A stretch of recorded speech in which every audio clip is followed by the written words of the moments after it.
మీరు UPSC prelims papers చూసినా, mains papers చూసినా, ఏదో ఒక టీచర్ చెప్తేనో, ఒక కోచింగ్‌తోనో, లేకపోతే ఒక 4 పుస్తకాలు చదివితేనో పాస్ అయ్యే ఎగ్జామ్ కాదు ఇది. సివిల్ సర్వీసెస్ ఎగ్జామినేషన్‌లో 3 స్టెప్స్ ఉంటాయి. Prelims, mains and personality test or interview.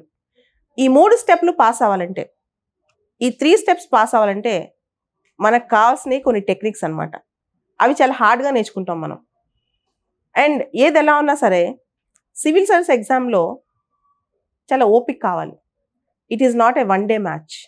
It's a test match. One day match లాగా ఏదో 4 రోజులు చదివేసి వెళ్ళిపోవడం ఉండదు ఇది.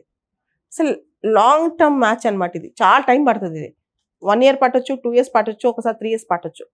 ఆ ఓపిక, కన్సిస్టెన్సీకి ప్రధానమైన టెస్ట్ అంటా నేను ఇది. So, civil services exam prepare అవుతే జీవితంలో మనం ఏ రంగంలోకి వెళ్ళినా టాప్‌లోకి వస్తాం.